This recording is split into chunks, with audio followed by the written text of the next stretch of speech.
Have you ever heard a car roar so loud it felt like the end of the world had just shifted into gear? Max's 1973 V8 Interceptor isn't just a car, it's a prophecy wrapped in steel and matte black paint. When that jet-like whine cuts through the wasteland wind, you're not just hearing an engine, you're hearing the sound of civilization dying in style. But here's the twist. Most of what you think you know about this beast is pure illusion. The Interceptor's massive chrome blower fake, that switch on command supercharger pure movie magic, and the thunderous growl that made audiences grip their armrests. Let's just say a clever sound engineer deserves more credit than a mechanic ever could.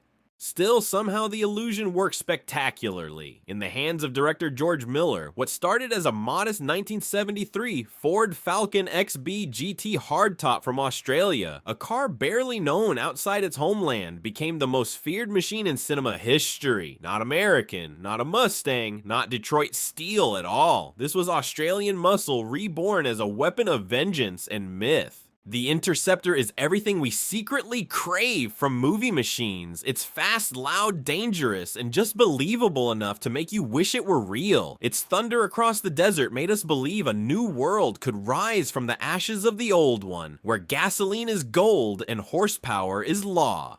And yet, behind that cinematic legend lies a string of strange truths, 20 to be exact, that reveal just how much smoke, sweat, and cinematic trickery went into building this apocalypse icon. Because the Interceptor, like its driver, isn't what it seems. It's not a car, it's a confession of obsession. So buckle up, we're about to chase down 20 weird facts that'll make you see this legendary machine in a way you never have before, from the faked fury under its hood to the haunting rebirths it survived on screen and off. 20. It's not a Mustang at all. At first glance, you could mistake it for an American legend, something bred in Detroit, sculpted for drag strips and suburban bragging rights. But no, the Interceptor was born oceans away from that fantasy. Its bones belong to a 1973 Ford Falcon XB GT hardtop, a machine exclusive to the Australian market. In the 1970s, if you wanted one in America, you couldn't buy it. You had to import it. Only around 4,000 GT hardtops ever rolled off the production line. For Australia, it was a muscle car that could stand shoulder to shoulder with a Mustang, but with a wild sunburnt accent. It wasn't bred for Los Angeles freeways, it was meant for the outback, where straight roads met endless horizon. George Miller's genius was seeing something cinematic in that obscurity. He took a suburban family car and turned it into a wasteland god. Underneath the menace and dust, it's still a Falcon Australia's full-size family sedan. That makes Max Rockatansky the lone road warrior, the ultimate contradiction, a man fueled by vengeance driving a repurposed dad car into the apocalypse. Somehow that irony only makes it more legendary. 19. The supercharger was fake. That towering chrome supercharger jutting through the hood, the one that makes the car look like it's inhaling fear, is one of cinema's greatest lies. It wasn't connected to the engine. It didn't spin from the crankshaft. It didn't even work. The production team didn't have the budget for a real one, so they rigged up a 671 style blower and connected it to a tiny electric motor. When the cameras rolled, someone off screen flipped a switch to make it spin like a glorified propeller. The sound of that feral whine, pure post-production artistry. No real boost, no extra horsepower, just raw illusion. And yet that illusion changed everything. It looks so right, so wicked that real-life car builders later began installing functional blowers just to match the fake movie version. That's the power of cinematic make-believe. It doesn't need to work, it just needs to look like it could destroy you. 18. Real V8 underneath. Of course, it wasn't all smoke and mirrors. Beneath that sculpted hood sat a genuine 351 Cleveland V8 imported from the United States. A true muscle heart capable of pushing 300 horsepower in stock form more with modifications. It was loud, raw, and ferociously alive. The movie might have faked a few details, but that rumble was real.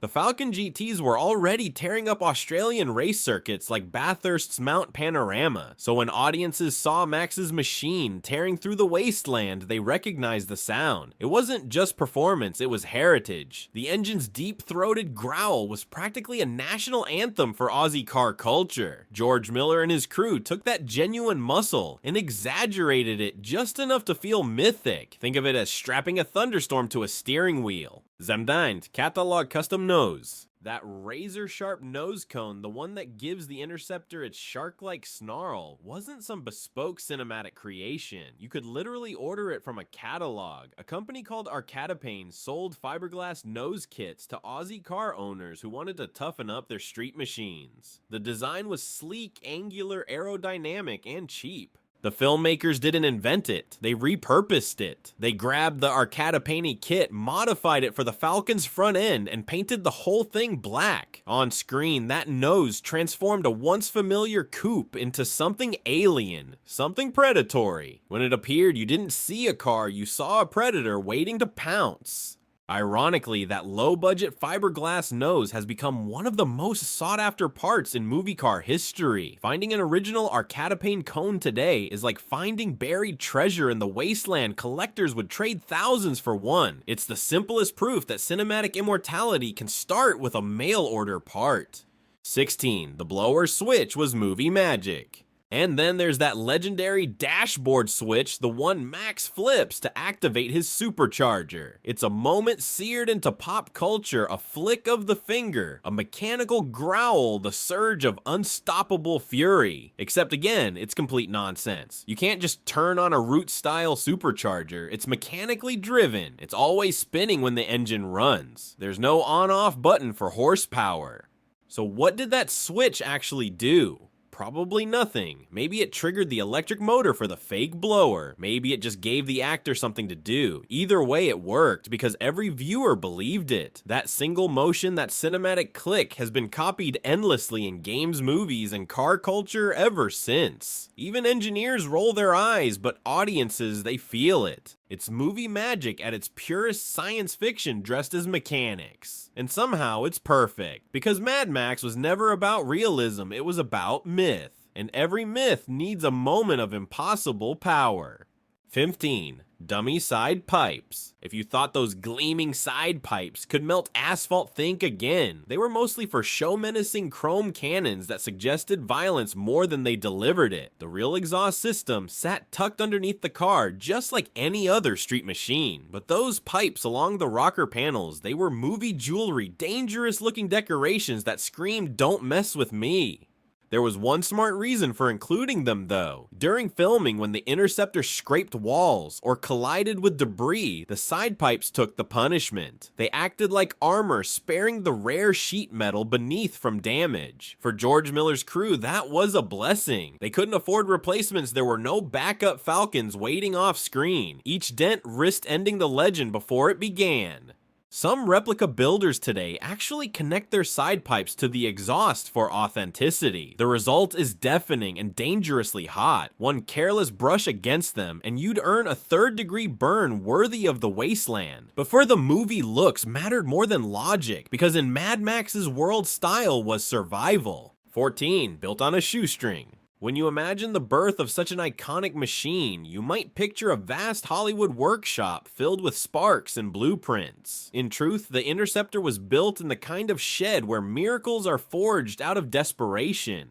The entire first Mad Max film was shot on a budget of roughly 350,000 Australian dollars, barely enough to buy catering on a modern blockbuster. So the team scavenged, borrowed, welded, and improvised. Parts were pulled from junkyards, panels were hand-shaped, the aluminum front spoiler cut and bent by hand, the roll cage bent from standard tubing and welded in someone's backyard. Every bolt was a gamble, every fix a prayer. They spent roughly 20,000 AUD building the hero car, a fraction of what replicas cost today. But that's the irony, it's precisely the poverty of the production that forced genius to the surface. In the wasteland of budget filmmaking, limitation became invention. And somehow this scrap-built monster outlived most studio-designed legends. 13.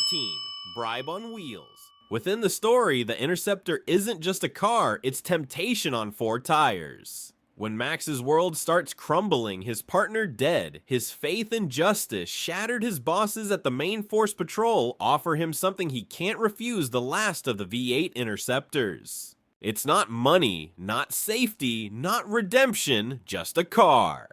But in the barren moral landscape of Mad Max, that car is power, it's control, freedom, the only kind of justice that still roars louder than despair. The scene where Fifi unveils the Interceptor feels ritualistic, like a knight being handed his final sword. The way the camera lingers on Max's expression, you can almost see the deal being sealed, his humanity traded for horsepower. That's the genius of George Miller's symbolism. In this world, machines aren't just machines, they're extensions of identity. When Max accepts the car, he also accepts the madness it represents. The bribe works, but at the cost of his soul. 12 one car became 2. By the time production began on the Road Warrior 1981, the crew faced a problem straight out of a junkyard nightmare. They needed to destroy the Interceptor, but also film it alive and menacing in other scenes. The solution: build another one. The original hero car returned, now aged and scarred, a reflection of Max himself, but they constructed a second, rougher twin specifically for the brutal crash sequences. It didn't have to be perfect, it just had to look real long enough to die dramatically. This 2-car system became the blueprint for future film productions. Nowadays, major movies might build half a dozen identical cars, but back then, 2 was extravagant. The stunt car absorbed the chaos, the rolls, the explosions, the death of the Interceptor. Meanwhile, the hero car stayed camera ready, preserving its mythic beauty for close-ups. The irony, the stunt car's destruction made the original immortal. Without that cinematic sacrifice, we might never have felt the heartbreak of losing it. 11. Nearly scrapped between films. Between Mad Max and the Road Warrior, the original Interceptor almost vanished forever. When the first film wrapped, no one imagined it would become an international cult phenomenon. The car sat abandoned in a warehouse, collecting dust, rust, and regret. At one point, someone suggested stripping it for parts, scrapping the most famous V8 in cinematic history, but fate intervened. When the sequel was greenlit and word spread that Max's world would return, the battered Falcon suddenly became precious again. They dug it out, patched it up, and let its scars tell the story. For the Road Warrior, the car wasn't cleaned or polished. It was aged, intentionally weathered to show years of survival in the desert. Every dent and scratch whispered its history, from hero to relic, from law enforcement to legend. That near-death experience only deepened its mythology, because the Interceptor didn't just survive a fictional apocalypse, it survived the real one that claims so many film props obscurity.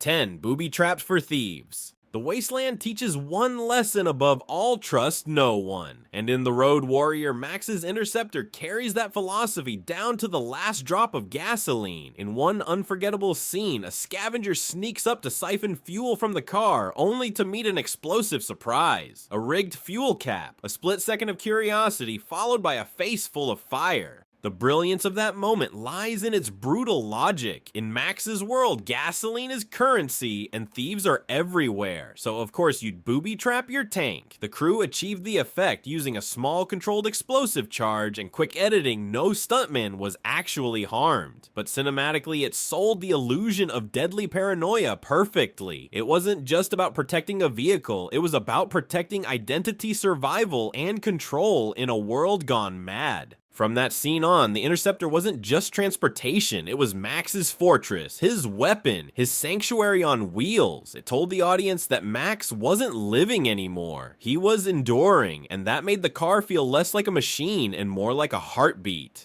9. Wrecked on screen, saved in life. Watching the Road Warrior, you can almost feel your stomach drop when the Interceptor finally meets its cinematic death. It rolls, crashes, and explodes into a crumpled, blackened wreck, the ultimate tragedy for car lovers. But here's the twist that wasn't the end. The car destroyed on screen was the stunt double built for that specific sequence. And even that wreck wasn't lost to history. After filming, someone saw what it truly was, not scrap, but a cultural relic, and decided to restore it. Piece by piece, the car was reborn, metal was reshaped, panels replaced, and the Cleveland V8 rebuilt from what was left. Today, that same car gleams again, displayed in museums and exhibitions across the world, its scars hidden but never forgotten. It's poetic, really. The vehicle that symbolized the fall of civilization in fiction ended up being lovingly preserved by civilization itself. In a world obsessed with destruction, the Interceptor's real-life survival feels like an act of redemption. Oita, Museum World Traveler. For most cars, retirement means rust and silence. For the Interceptor, it meant a passport. After filming the main hero car began a second life as a global celebrity traveling between museums, exhibitions, and private collections. It first landed in England, proudly displayed at the Cars of the Stars Motor Museum. Imagine the sight: Max's battered black Falcon parked beside Bond's Aston Martin, Batman's Batmobile, and Kitta from Knight Rider. It didn't just belong there, it commanded the room.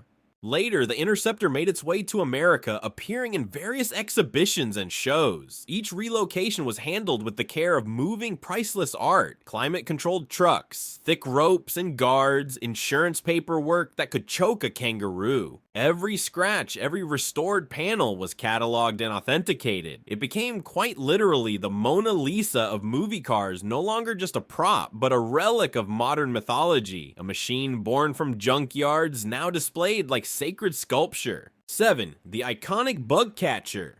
You can't think of the Interceptor without picturing that towering air scoop the bug catcher with its 3 menacing butterfly valves staring down the horizon. It's the car's face, its personality, its snarl. But like many things on the Interceptor, it was another illusion. The scoop, modeled after a Scott-style injector, was mostly non-functional. The butterflies didn't control airflow because the whole setup wasn't even connected. Sometimes they were operated manually by cable, other times just positioned by hand for the perfect shot. Still, that triple mouth silhouette became one of the most recognizable shapes in cinema. 3 circles wide open like a mechanical predator ready to feed. It's been copied in countless replicas and even in other movies, from Death Proof to Mad Max Fury Road. Real drag racers use similar scoops to feed fuel injection systems, but the movie turned that practical design into an icon of menace. Without it, the car would look incomplete, like Batman without his cape. And today, original Scott bug catchers cost thousands. That's right, collectors pay a fortune for a part that didn't even work in the movie. Proof that myth is sometimes more valuable than machinery.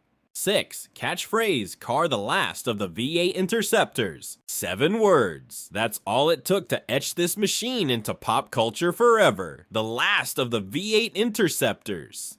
When Fifi utters that line, it feels biblical, a eulogy for the end of an era. The phrase came from a real-world anxiety, the oil crisis of the 1970s. Massive gas-guzzling engines were disappearing, muscle cars were dying, and George Miller took that truth and pushed it to apocalyptic extremes. In Max's universe, the line isn't just about rarity, it's about extinction. The Interceptor isn't merely a car, it's the final relic of a world that once celebrated excess freedom and speed. It's the last heartbeat of civilization's obsession with combustion. Ironically, Ford Australia kept making V8 Falcons until 2016, meaning the last of the Interceptors outlived its own prophecy by decades. But that's the beauty of film. In the wasteland, myths don't die, they just keep driving. 5. Police DNA under the black. Before it became a demon in matte black, the Interceptor was born wearing the colors of the law. Underneath the scars, the armor, and the growl, it was once a main force patrol pursuit vehicle, a symbol of order in a collapsing world. The transformation from police cruiser to outlaw weapon wasn't just mechanical, it was philosophical. Look closely and you'll see the traces of its past still clinging to the bodywork. The slotted GT Falcon wheels factory standard, the rear spoiler straight from Ford's showroom options, even the GT badges left untouched ghosts of authority haunting a rebel machine. When the paint turned black, it wasn't just color, it was corruption, grief, and evolution rolled into one. The car itself mirrored Max's own descent from law enforcer to lawless survivor. The vehicle that once represented order now embodied chaos. And that contradiction is what makes it so hypnotic. Every dent, every mod, every low growl became an echo of Max's psyche. The Interceptor wasn't just part of his story, it was his story, a symbol of justice burned black by vengeance. 4. Replicas everywhere. Some legends fade, others multiply. From Australia to Japan, from Germany to Texas, the Interceptor has become one of the most obsessively recreated movie cars in history. Hundreds, maybe thousands of replicas exist, each one handcrafted with a devotion that borders on religious. Some builders start with real Falcon XB coupes, hunting them down across continents. Prices for these cars have skyrocketed as demand soared. Others improvise using Mustang's Camaros or even modern Chargers as substitutes. What matters isn't the base metal, it's the myth they're chasing. Japan, oddly enough, has become one of the biggest epicenters of Interceptor fandom.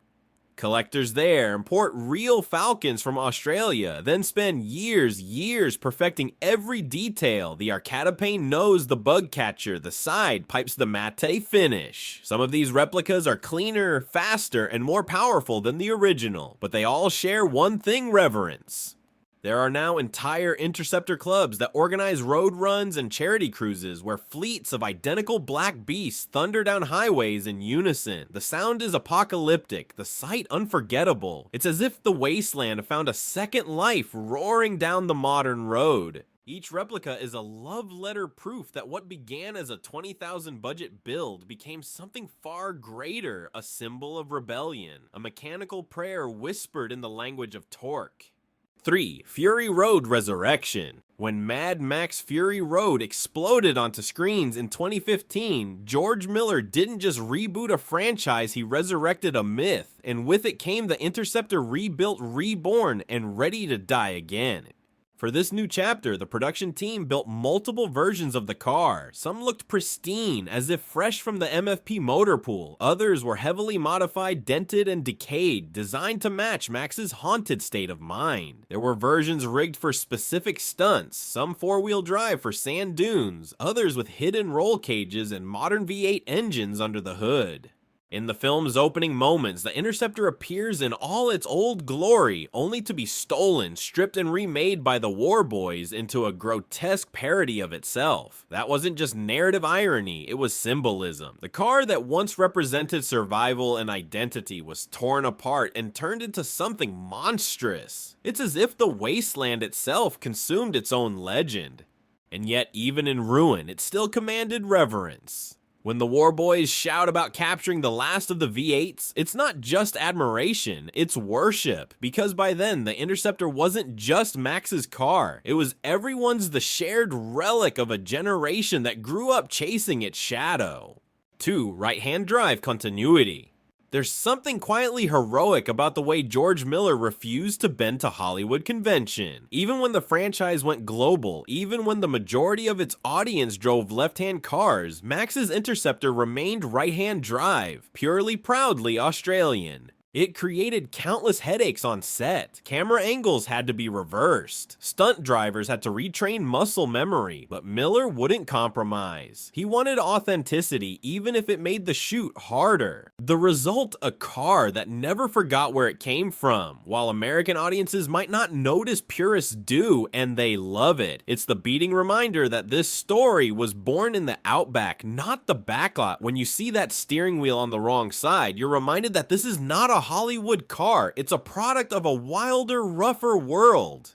Replica builders across the US often go to insane lengths to maintain that right-hand drive setup, even importing parts just for accuracy. They know that flipping it would feel like sacrilege. The Interceptor's defiance isn't just mechanical, it's cultural. It refuses to conform, it refuses to die, just like Max himself. 1. The soundtrack sleight of hand. Here it is, the ultimate revelation about Max's 1973 V8 Interceptor. The thing that defined its legend made your heart race, your spine tingle, and your mind swear it was hearing raw mechanical fury unleashed was almost entirely fake. That unholy growl, that banshee whine of the supercharger, that thunderous idle like a beast breathing in its sleep, none of it came from the real car. The production sound, too tame. The actual 351 Cleveland V8 sounded good muscular, sure, but it wasn't cinematic. It wasn't chaos. It wasn't apocalypse. So the filmmakers built the sound from scratch, layering recordings from jet engines, industrial turbines, and real supercharged dragsters. Every rumble, every shriek of acceleration, every split-second growl was handcrafted in post-production like a symphony of destruction. You weren't hearing a car, you were hearing a fantasy. That switch Max flips. It didn't activate horsepower, it activated imagination. The whine that followed became one of cinema's most recognizable mechanical sounds, as iconic as the lightsaber's hum or the T-Rex's roar. The irony, the fake blower spinning on its tiny electric motor was nearly silent during filming. Every roar, every gear change, every tailspin was layered later with precision and madness in equal measure. It's a lie so perfect that it became the truth. When audiences heard that howl, they believed the car was alive. They believed power could be switched on like rage itself. And decades later, when fans build replicas, many install custom sound systems just to reproduce that impossible sound. Because they don't want reality, they want the myth. That's what the Interceptor has always been, a beautiful lie that outgrew its own fiction. A Frankenstein built from scrapyard's illusion and noise, and yet somehow it feels more real than any car that's ever existed. Its legend was born from everything Hollywood usually hides: broken parts, tight budgets, and a crew that refused to quit. They didn't have money, so they built myth. They didn't have horsepower, so they built belief. And in doing so, they gave birth to a sound that still echoes across time, a ghost engine revving endlessly somewhere in the collective imagination. Even now, if you close your eyes, you can hear it, that rising whine, the breath before impact, the sound of the world's last V8 refusing to die. The Interceptor was never meant to last, but in the strange physics of cinema, what burns brightest lives forever. And so when you strip away the smoke, the chrome, the noise, and the legends, what's left of Max's 1973 V8 Interceptor, a car built from junkyard scraps. A movie prop that lied to your face. A low-budget illusion born from Australia's dusty roads and a director's relentless vision. And yet, it changed everything. It rewrote the rulebook for movie cars, proving you don't need millions to make magic. You just need conviction, character, and a little bit of madness. The Interceptor wasn't crafted in a lab or a luxury garage, it was forged in necessity. That's what gives it soul. From a discarded police cruiser to a resurrected museum piece, it has outlived its creators, its franchise, and even its own destruction. It's a survivor not just of the wasteland, but of time itself. Every replica that roars to life today is proof that myth trumps machinery, that what we remember isn't the specs, it's the feeling. Because when the Interceptor screams across the desert, it's not just a car anymore. It's the sound of defiance, the sound of cinema saying we'll build our own legends even if we have to fake every piece of them. In the end, that's the genius of it. Mad Max's Interceptor doesn't need to be real to matter. It just needs to keep driving forever through film reels, through generations, through every gearhead's dream. And somewhere out there in a dimly lit workshop, someone is still bolting together another replica, tightening every screw, whispering, "This one's for Max." Because legends don't fade, they idle, they wait, and when the world goes quiet, they roar back to life.